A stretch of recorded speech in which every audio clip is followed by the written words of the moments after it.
وہ زندگی جس کے اندر دکھ، پریشانیاں، تکلیفیں اور انسان جو ہے جس کو ہم کہیں گے وہ ساری چیزیں جو اس کے اطمینان کے خلاف ہوتی ہے، اس سے بچ کر زندگی کیسے گزارے.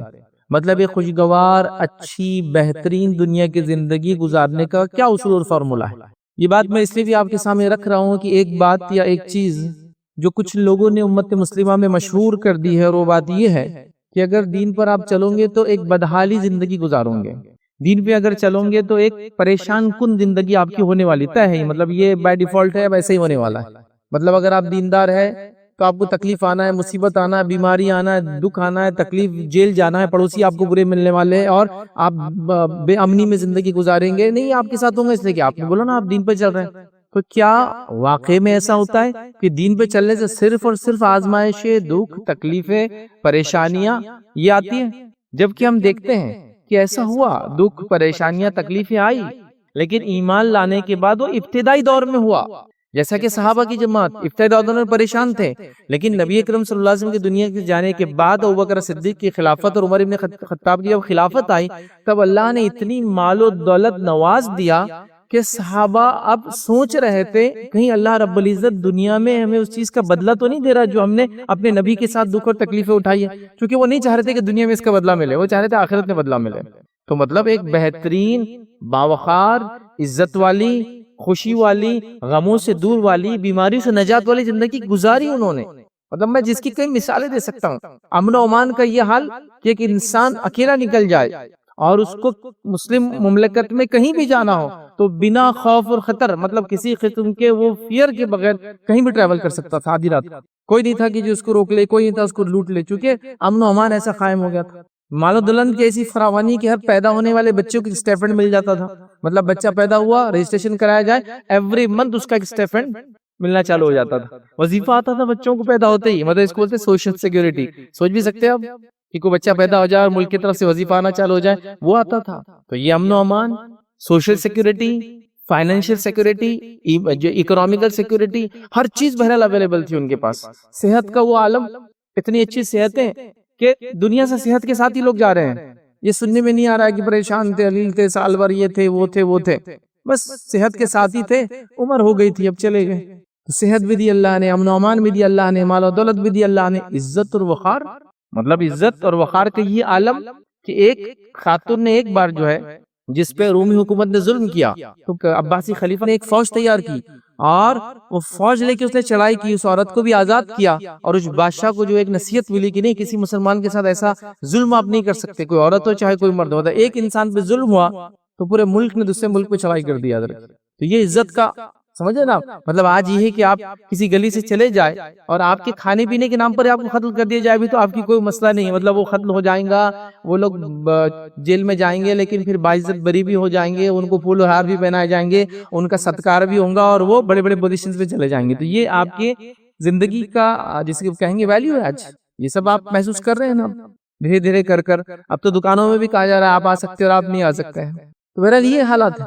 تو ابھی خوشگوار زندگی ملیں گی کیسے، ایک اچھی زندگی ہم نے کیسے پائیں گے؟ اس کے کچھ اصول اور بنیادیں شریعت نے دی نہیں دی کہ ہم سے کہا کہ نہیں بس ایسی کیڑے مکوڑوں کی زندگی گزارو، دنیا چلے جاؤ. نہیں، یہ دین پر چلنے والا اس دنیا میں بھی عزت اور وقار کی زندگی جیتا ہے، اور آخرت میں تو عزت اور مقام اور مرتبہ اور رحم تو صرف ان پر ہے جو ایمان کے ساتھ دنیا سے گئے، چاہے وہ دنیا کی زندگی جیسی بھی گزری ہو. بہرحال لیکن کہنا میں یہ چاہ رہا ہوں کہ ہر انسان ہر وقت آزمائش سے نہیں گزرتا تھا. ایمان لانے کے بعد وہ ایک دور ہوتا تھا، بس اس کے بعد امن و امان میں لوگ زندگی گزارتے تھے. تو لہٰذا خوشگوار زندگی، امن والی زندگی، مصیبت سے نجات والی زندگی، صحت مند زندگی، اچھی زندگی کیسے ہم گزارے، اس کے لیے کچھ رہنما اصول ہیں. میں کوشش کروں گا آنے والے جمعہ میں آج کا جمعہ ملا کر کچھ رہنما اصول 10 سے 15 کے بیچ بہرحال جو بھی رہیں گے وہ اصول رکھنے کی کوشش کروں، تاکہ ان اصولوں سے ہم دیکھیں کہ ایک اچھی زندگی دنیا کی میں اور آپ کیسے حاصل کر سکتے ہیں. شروعاتی ایک دو نکات جو ہے اس کی اہمیت کے اعتبار سے، باقی نکات آگے پیچھے بہرحال اس کو آپ آگے پیچھے کر سکتے ہیں. تو پہلا نکتہ جس نکتے کی وجہ سے ہم ایک اچھی زندگی گزار سکتے ہیں، یاد رکھیے وہ نکتہ یاد رکھیے. اس کو لینے سے پہلے یہ بتا دوں کہ دنیا میں اور آپ جو بھی کرتے ہیں، آپ اور میں جو کر رہے ہیں، یا کوئی نان مسلم اور مسلم جو بھی کر رہے ہیں، چور اچکے ڈاکو اور شریف لوگ جو بھی کر رہے ہیں، سب کچھ جو کوئی کر رہا ہے اس کا مقصد ہے اچھی زندگی گزارنا. ایک ڈاکو چوری کر رہا ہے، وہ سوچتا ہے چوری کرنے کی وجہ سے ایک اچھی زندگی ملے گی، تو اچھی زندگی کے لیے. ایک آدمی شراب بیچ رہا ہے، اس لیے بیچ رہا ہے کہ اس سے کمائی ہوگی تو اس کی اچھی زندگی ہوگی. تو ایک آدمی نماز روزہ کر رہا ہے، اس سے اچھی زندگی، مطلب جو کچھ دنیا میں مومن اور کافر، کالا اور گورا، مرد اور عورت کر رہے ہیں، اس کا ایک ہی مقصد ہے، دنیا کی ایک سیٹسفائیڈ اور اچھی زندگی۔ بولتے ہیں لوگ یار عزت ہونا زندگی میں، باقی مال و دولت تو آ جائیں گے، تو اچھی زندگی کے لیے سب کچھ کیا جا رہا ہے، یہ بات تو طے ہے۔ تو کوئی اچھی زندگی کے لیے جب سب کچھ کیا جا رہا ہے تو کیا اچھی زندگی ہم پا رہے ہیں؟ مسلمان ہونے کے ناطے ہمارے پاس کوئی اصول ہے، تو آئیے پہلا اصول جس کو اپنانے سے ایک اچھی زندگی دنیا کی ملتی ہے اور آخرت کی تو یقیناً ہوں گی، یاد رکھیے وہ پہلا اصول یاد رکھیے، وہ یہ ایمان اور عمل صالح۔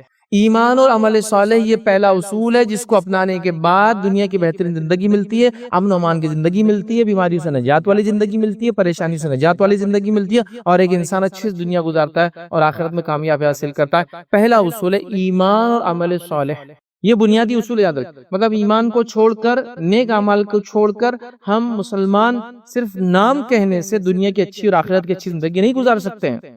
ہمیں ایمان کے ساتھ نیک عمل کرنا ہوں گے، جیسے کہ نبی اکرم صلی اللہ علیہ وسلم نے بتایا، مطلب ایمان ویسے جیسے آپ صلی اللہ علیہ وسلم نے بتایا، عمل صالح وہ جو نبی اکرم صلی اللہ علیہ وسلم نے بتایا۔ چونکہ ہم ایمان کا بھی دعویٰ کر رہے ہیں، عمل صالح کا بھی دعویٰ کر رہے ہیں، ایمان بھی اپنا من مانا، عمل صالح بھی اپنے من مانے، مطلب ایمان بھی اپنے بنا لیا کہ یہ کرے تو ایمان ہے، یہ کرے تو ایمان والا نہیں ہے، اور نیک عمل کی ہماری اپنی فہرست ہے جس کے اندر اکثر وہ چیزیں جو بدعت اور خرافات، جس کو ہم نیکی اور اچھائی سمجھ کے کر رہے ہیں۔ تو لہٰذا ایمان اور عمل صالح یہ پہلا اصول ہے دنیا میں اچھی زندگی کا، اور سب سے اہم اصول ہے، اس لیے سب سے پہلے رکھ رہا ہوں اس کو۔ اگر ایمان نہیں اور عمل صالح نہیں ہے تو دنیا کی اچھی زندگی کوئی آدمی نہیں گزار سکتا، یاد رکھیے۔ اللہ رب العزت یاد رکھیے، جب انسان 40 سال کی عمر گزار چکا ہوتا ہے دنیا میں، چاہے وہ کوئی بھی انسان ہو، اسے مومن اور غیر مسلم کا مطلب غیر مومن کا فرق نہیں، اللہ تعالیٰ اس کو اپنی نشانیاں دکھا دیتا ہے کہ وہ حق ہے، وہ اس کا اپنا طریقہ ہے، وہ اس کی اپنی دلیل ہے، وہ لوگوں پر ثابت کریں گے روز قیامت، ہم کو نہیں معلوم کیسے، لیکن اللہ ثابت کر دیتا ہے کہ اسلام حق ہے، ایمان ضروری ہے، وہ اللہ کا کام ہے۔ تو اس عمر میں آنے تک جو ایک میچورٹی کی عمر ہوتی ہے،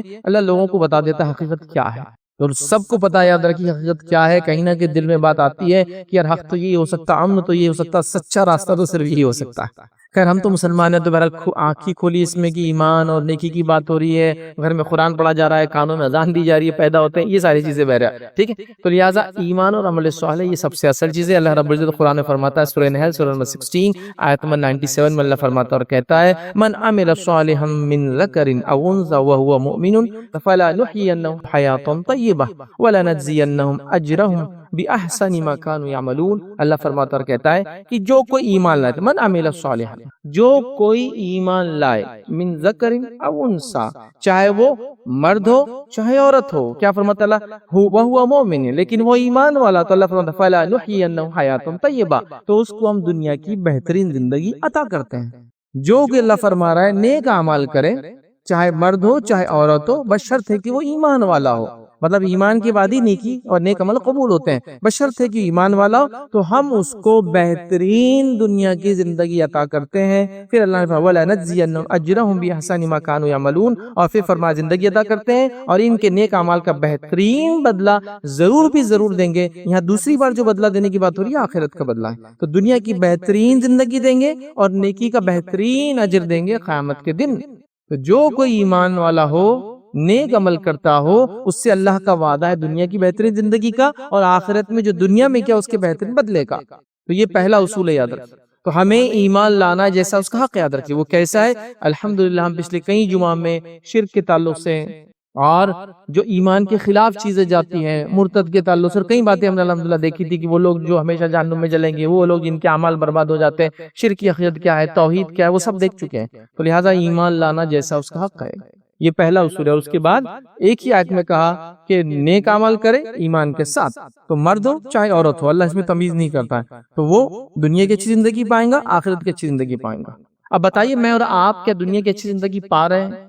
تو کہیں نہ کہیں اس پہلے نقطے پہ ہم کو غور کرنا ہوگا، کہیں ایمان میں تو کوئی مسئلہ نہیں ہے، کہیں ایمان کی خلاف ورزی تو ہم نہیں کر رہے ہیں، کہ ایسا تو نہیں ایمان کا دعویٰ تو کرے لیکن عمل صالح میں کوئی کمزوری آ گئی، نیکیاں جو کرنا چاہیے تھا ایمان کے بعد، جیسے کہ ایمان لانے کے بعد نماز، روزہ، زکوٰۃ، حج، اچھائی کو حکم دینا، برائی سے روکنا، حلال کھانا، حرام سے بچنا، اور ایک فہرست لمبی چلتے رہتی ہے، لوگوں کے اچھے سلوک سے پیش آنا، پڑوس سے اچھا سلوک کرنا، والدین کی خدمت کرنا، رشتہ داروں کا حق ادا کرنا، مسکین وغیرہ، یہ سب چیزیں آتی ہیں۔ تو ہم اگر ایمان لا رہے ہیں تو نیک اعمال کی طرف ہم بڑھیں، اور اگر ایمان میں درست کی نہیں ہے تو ایمان کو جاننے کی ہم کوشش کریں، جس کے تعلق سے الحمدللہ کئی کتابیں موجود ہیں، جس کے اندر ایمان کیا ہوتا ہے، ایمان کی کتنی شاخیں ہیں، ایمان کی افضل اور مفضول شاخیں کیا ہے، اس کو کیسے سمجھا جائے کھائیں گا, یہ سب چیزیں موجود ہے یاد رکھیں. تو اگر دنیا کی اچھی زندگی میں اور آپ چاہ رہے ہیں یاد رکھیں, تو یہ پوائنٹ سب سے پہلا یاد رکھیں. تھوڑا غور کریں, آپ تھوڑا غور کریں کہ ہم لوگ ایمان لانے کا دعویٰ کرتے ہیں, تو ایمان کچھ چیزوں سے اظہار ہوتا ہے یاد رکھیں, کچھ چیزوں سے دکھتا بھی یاد رکھیں. ہر چیز سے نہیں دیکھ سکتے لیکن کچھ چیزوں سے دکھتا بھی یاد رکھیں. جیسے مثال کے طور پہ ایک آدمی ایمان کی بات کرے تو ظاہر سی بات ہے, دوسری چیز ہے کہ لوگ اس کو نمازی پائے, دیکھتے ہیں. اب آپ ایک مثال لے لیجیے, جمعہ کا دن ہے, جمعہ کے دن ہر تقریباً اب لاک ڈاؤن کے بعد سے تو ہر مسجد میں جمعہ ہو رہا ہے. تو لاک ڈاؤن میں کیا ہوگا, جو مسجد میں جمعہ نہیں بھی ہوتا تھا, کیونکہ اب جانے کا مسئلہ تھا, تو لوگوں نے وہیں محلے کی مسجدوں میں سے شروع کر دیا. ہر جگہ جمعہ ہوتا ہے, ہر مسجد جمعہ میں فل ہے. فل کیا, اوور فلو ہے, اوور فلو جاری نا, سڑکوں پہ پڑھ لے رہے ہیں, چھتوں پہ پڑھ لے رہے ہیں, ادھر پڑھ لے رہے ہیں, ادھر پڑھ لے رہے ہیں, ایکسٹینشن ہو جا رہا ہے. مطلب اس دن کے تک مطلب اتنی مسلمان آبادی ہے, اتنی پاپولیشن ہے کہ مسجد پہ اگر سب پڑھے جمعہ تو نہیں پڑتی ہے. اور اگر آپ کو پیک دیکھنا ہے نماز کا, پیک جو سب سے زیادہ لوگ پڑھتے تو میرے اعتبار سے میرا غلط بھی ہو سکتا ہے, وہ ہے جمعہ جو رمضان کا آخری جمعہ ہوتا ہے, سب سے زیادہ لوگ اس میں نماز پڑھتے ہیں, پیک ہے وہ. اتنے مسلمان تو کم از کم ہے, لیکن اس دن بھی پورے لوگ نہیں پڑھتے ہیں, یہ بات میں دعوے سے کہہ سکتا ہوں. تو پیک ہے, تو اتنے مسلمان تو موجود ہے. اس کا مطلب اگر ایمان کا دعویٰ کرے تو پھر عمل صالح غائب ہے نا. دوسری چیز کیا آ جاتی ہے, ایمان کے بعد نماز, چونکہ جہاں بھی ایمان کا تذکرہ آئے گا اس کے بعد نماز کا تذکرہ آئے گا. اور علماء نے کہ کئی فتاوی موجود ہے جو لکھتے ہیں ایمان کے بعد جو نماز قائم کرتا ہے اس کی دیگر عبادتیں قبول ہوتی ہے, ورنہ دیگر عبادتیں قبول نہیں ہوتی ہیں. جیسے کہ روزہ, حج, زکوٰۃ تب ہوں گی جب وہ نمازی بھی ہو ساتھ میں. بڑے جیسے بچوں کا بولتے ہیں, ارے نماز پڑھو گے, روزہ رکھ کے کیا فائدہ تمہارا. صحیح بات ہے, نماز بیٹے قائم کرو, اس کے بعد روزے کا عمل بھی ملے گا, زکوٰۃ کا بھی اجر ملے گا, اور تمام نیکیوں کا ملے گا. کنڈیشن لگاتے علماء, یہ دو چیزیں بڑی اہم ہیں. تو لہٰذا ہم ایمان کی بات کریں تو کچھ چیزوں سے ظاہر ہونا چاہیے, لیکن ہم دیکھ رہے ہیں ہماری زندگی اس سے خالی ہے.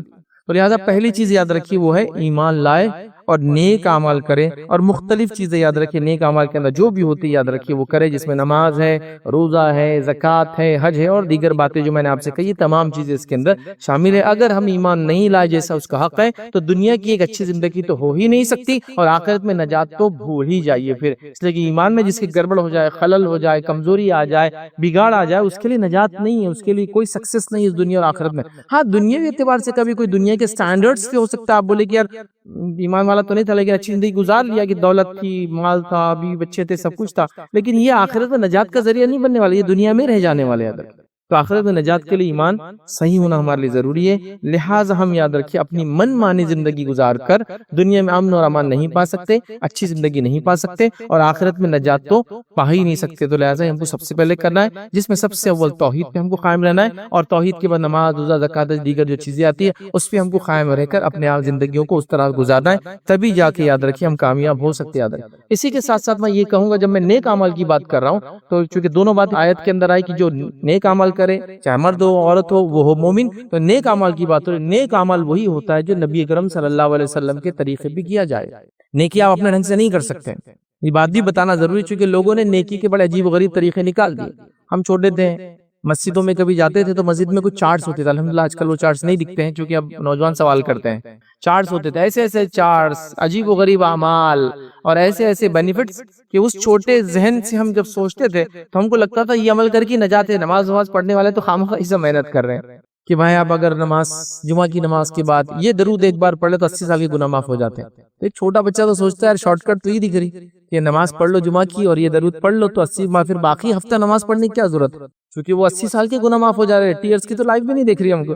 اچھا 2 جمعہ پالے تو 160 سال کی. اگر یہ کوئی کہے کہ بھائی شب قدر کے اندر یہ اجر ہے اس کا کہ 1000 مہینے, جو کہ اپروکسیمیٹلی جو ہے 83 ایئرس اینڈ 4 منتھس کے اراؤنڈ ہوتا ہے, وہ 83 سال اور 4 مہینے ہو جاتے ہو, تو سمجھ میں آ رہا ہے کہ اگر رفلی بولے 80 سال کا اجر ایک رات میں ملتا ہے, سال میں ایک رات آتی ہے, سمجھ میں آ رہا ہے چونکہ ثابت ہے. لیکن یہاں ثابت نہیں وہ چیزیں بنائی جا رہی ہیں. ایک رات آپ جاگ لے, اس دن کے بعد کا روزہ رکھ لے تو 120 سال کے گناہ معاف.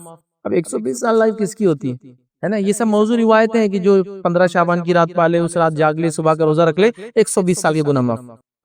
ایسی شارٹ کٹ ہے. شب قدر کی فضیلت نہیں, 1000 مہینے بھی 83 سال ہی ہوتے ہیں, 120 سال وہ بھی نہیں ہوتے.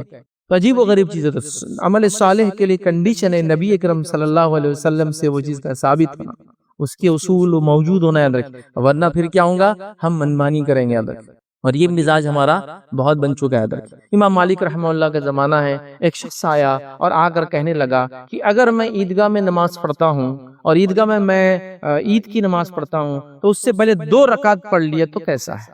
تو امام مالک نے فرمایا کہ یہ سنت سے ثابت نہیں ہے. تو وہ نہیں, مجھے معلوم سنت ثابت نہیں, کر لیے تو کیا ہوا. یہ بالکل ہمارے زمانے کا آدمی دکھتا ہے. کہ کر لیے تو کیا ہوا سوال رہتا ہے، مطلب بھائی یہ رات ثابت نہیں، کر لیے تو مطلب ہر بار وہ کر لیے تو رہتا، کر لیے تو کیا نمازی تو ہے، تو وہ بھی 2 رکعت پڑھنا چاہتا تھا۔ عیدگاہ میں اللہ کے رسول صلی اللہ علیہ وسلم نماز نہیں پڑھتے، ہاں کوئی شخص عید کی نماز کے لیے مسجد میں آئے اور مسجد میں تحیۃ المسجد پڑھنا چاہے تو ایک الگ مسئلہ ہے، کیونکہ عید کی نماز اگر مسجد میں ہو رہی ہے تو، لیکن آپ صلی اللہ علیہ وسلم زمانے میں وہ میدان میں اور کھلے علاقوں میں ہی ہوتی تھی، تو وہاں آپ نے کبھی نہیں پڑھی، ٹھیک ہے؟ تو لہٰذا یہ سوال کر رہا ہے کر لیے تو کیا ہوا؟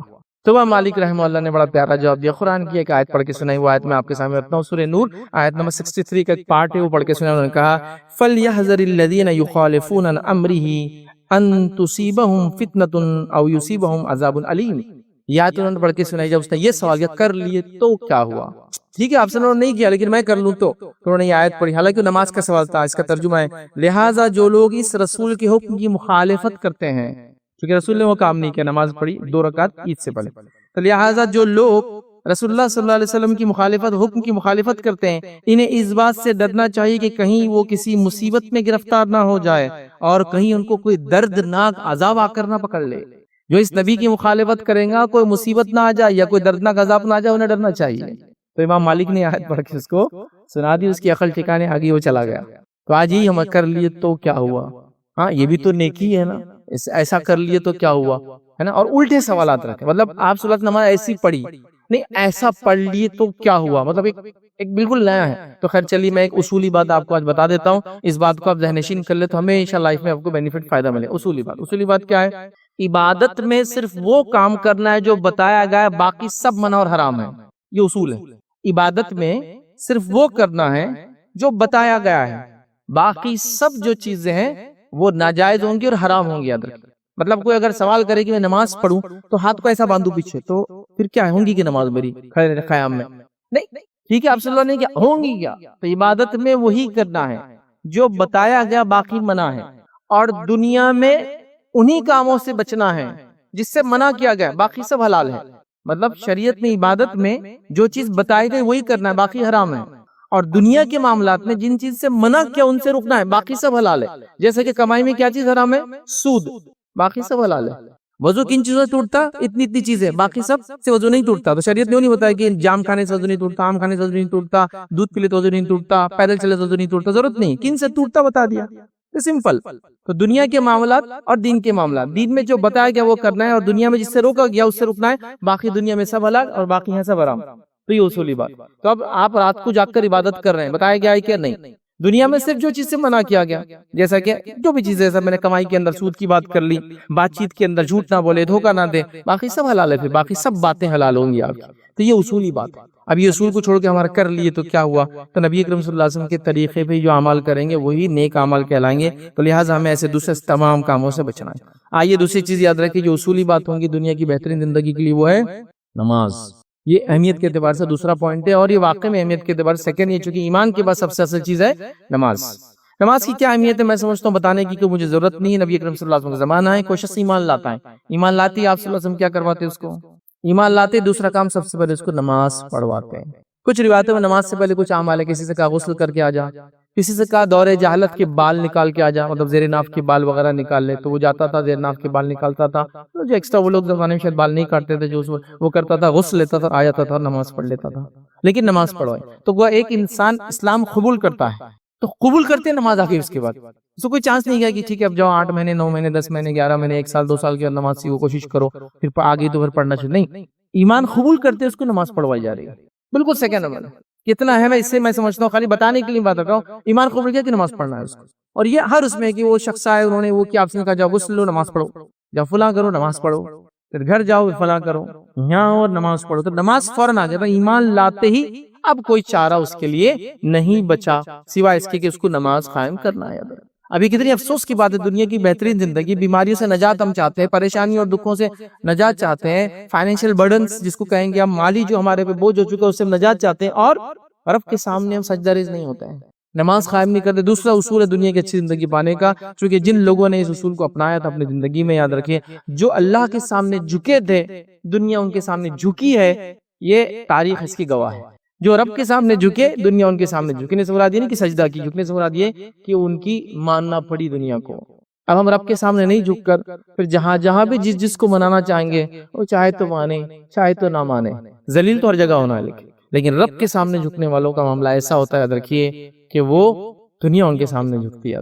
تو یہ بڑی اہم بات ہے، لہٰذا ہم نماز قائم کریں۔ صحیح مسلم کی روایت ہے، نبی کریم صلی اللہ علیہ وسلم فرماتے اور کہتے ہیں نماز کی اہمیت اس سے پتہ چل گیا، فرماتے بندہ اپنے رب کے سب سے زیادہ قریب اس وقت ہوتا ہے جب وہ سجدے کی حالت میں ہوتا ہے، لہٰذا تم سجدے کی حالت میں زیادہ دعا کیا کرو۔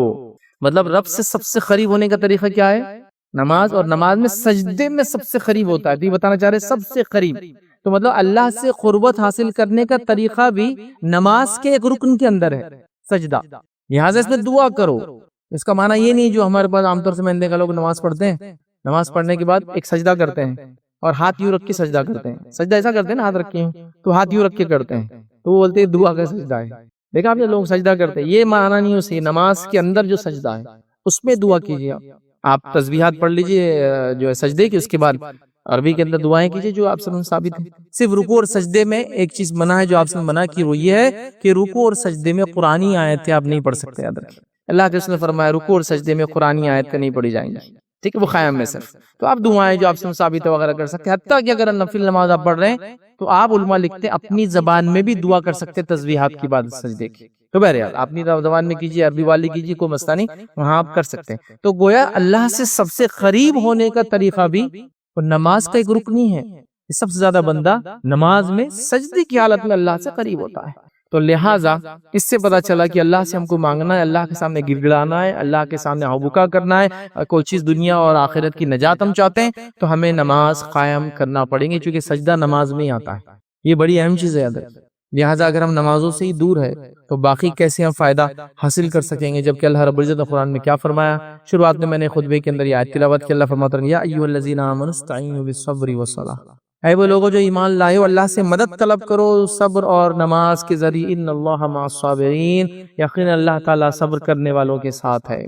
تو صبر اور نماز کے ذریعے مانگنے کا حکم دیا گیا، ہم مانگ رہے ہیں تو صبر کیجیے مصیبتوں پر اور پھر نماز کے ذریعے مانگیے۔ نبی اکرم صلی اللہ علیہ وسلم کو دیکھا گیا کہ آپ جب کوئی دکھ مصیبت پریشانی ہوتی تو آپ نماز کی طرف دوڑتے ہیں، یہ تو بالکل عام بات ہے، آپ نے سنی ہوگی، اللہ کے سامنے سجدہ ریز ہو جاتے، مطلب نماز قائم کرتے۔ جب بھی سجدے کا تذکر آتا ہے اس کا صرف سجدہ نہیں، نماز کے اندر کا سجدہ مراد ہوتا، تو نماز کی طرف بڑھ جاتے، یاد رکھیں۔ اور ہمارا حال یہ ہے کہ ہم نمازوں سے غافل ہے، یاد رکھیں۔ ہر وقت میں 5 وقت کی نماز ہمیں دی گئی، ان 5 وقت کے اندر بھی ہمارا حال یہ ہے کہ ہم کچھ نمازوں موجود ہے اور کچھ پہ نہیں ہے، جو موجود ہے ان کا حال ہے، جو آتے ہی نہیں ان کا تو ایک الگ ہی معاملہ ہے۔ اللہ معاف کرنے والا ہے، اللہ غفور رحیم ہے، اللہ یہ کرنے والا، اللہ وہ کرنے والا، اللہ دیں گا، نماز کیا ضروری ہے کیا، نہیں بھی کریں گے تو جو دینا اللہ کو تو دینا ہی ہے، فلاں، یہ سارے بہانے جو، لیکن جو تمہیں حکم دیا کرنے کا وہ چھوڑ کر باقی سب بہانے چل رہے ہیں۔ تمہیں کیا حکم دیا گیا؟ نماز قائم کرو۔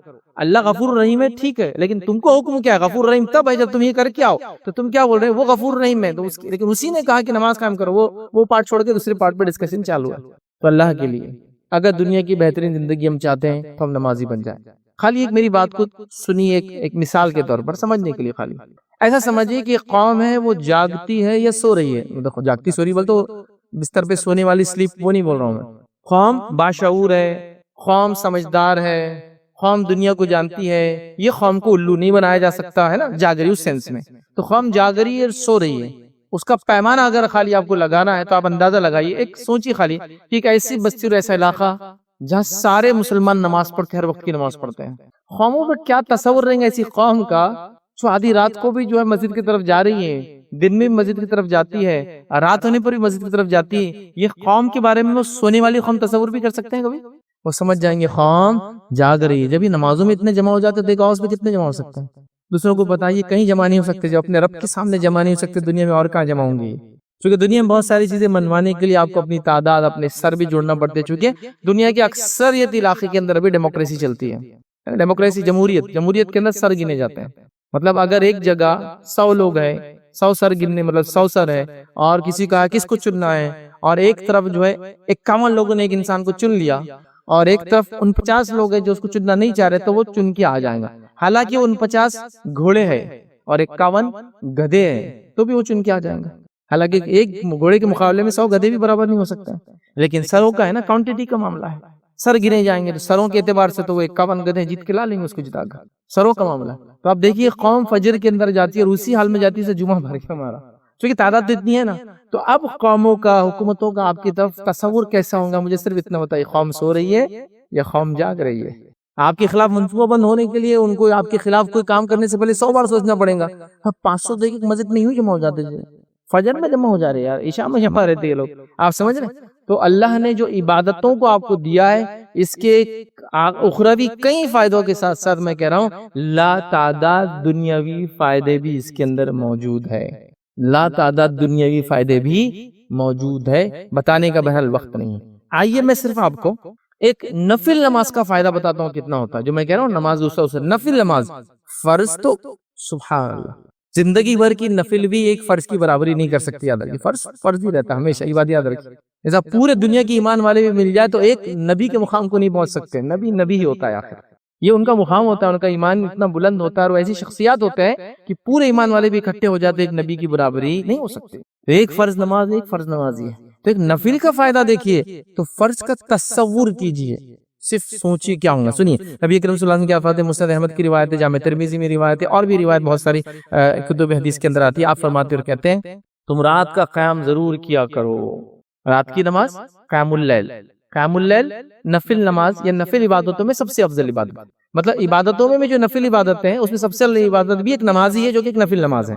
ٹھیک ہے؟ تو کیا فرما رہے ہیں؟ تم رات کا قیام ضرور کیا کرو کیونکہ یہ تم سے پہلے صلحاء کی عادت تھی. پہلا فائدہ، تم سے پہلے صلحاء کی عادت تھی، ہم سے پہلے کہ نیک لوگوں کا ہی طریقہ تھا. ظاہر سی بات ہم تو نیک لوگوں کے طریقے پہ چلنا چاہتے ہیں نا، ہم تو ان کے فالوورز ہیں نیک لوگ. تو تم سے پہلے صلحاء کا طریقہ تھا، پہلا فائدہ. پھر فرمایا اور رات کا قیام اللہ سے قریب کرتا ہے، دوسرا فائدہ. تیسرا فرمایا اور گناہوں کو مٹاتا ہے، تیسرا فائدہ. پھر فرمایا برائیوں سے روکتا ہے، چوتھا فائدہ. اور پانچواں فائدہ کیا ہے معلوم آپ کو؟ جس سے سب پریشان ہے وہ یہ، اور جسمانی بیماریوں کو دور کرتا ہے. 5 فائدے. ایک نفل عبادت کے 5 بینیفٹس. پہلا نیک لوگوں کا طریقہ، اور ہم نیک لوگوں کے طریقے پہ چلنا چاہتے جو ہم سے پہلے چلے، انبیاء اور جو ہے صدیقین شہداء اور صالحین، ان کا طریقہ تھا تو ہم اس پہ چلتے، پہلا فائدہ. دوسرا ہے رات قیام اللہ سے قریب کرتا ہے.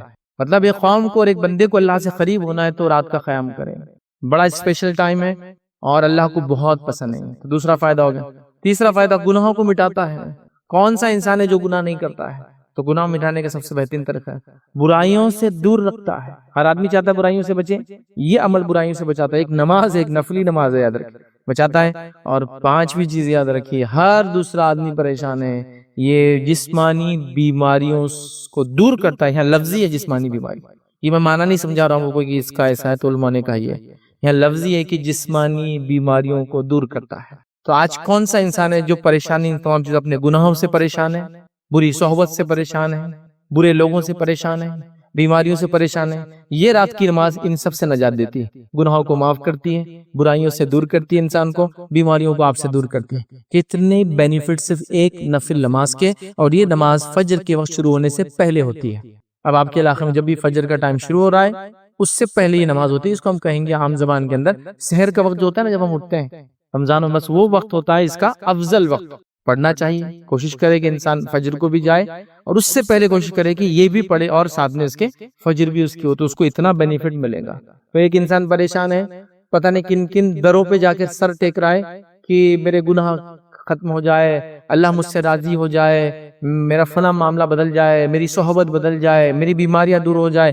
اس کو صرف ایک نماز اپنے گھر میں پڑھنا ہے، کوئی اسپیشل مقام پہ نہیں جانا ہے، کسی سے ملنا نہیں ہے، کوئی پیسہ خرچ نہیں کرنا ہے، نتھنگ، کچھ نہیں، صرف اپنے گھر میں اٹھے اور اس وقت اٹھ کے نماز پڑھ لے، اس کو یہ سارے فائدے انشاءاللہ عزیز مل جائیں گے. یہ بہت بڑی چیز ہے، یاد رکھیں، بہت بڑی چیز ہے، یاد رکھیں، بہت اہم چیز ہے، یاد رکھیں. لیکن بہرحال ہم لوگ دوسری جگہ ہی تلاش کر رہے کہ وہ عزت، مقام، مرتبہ کیسے حاصل ہوں گا. جو بتایا گیا ان چیزوں سے ہم بڑے غافل ہیں.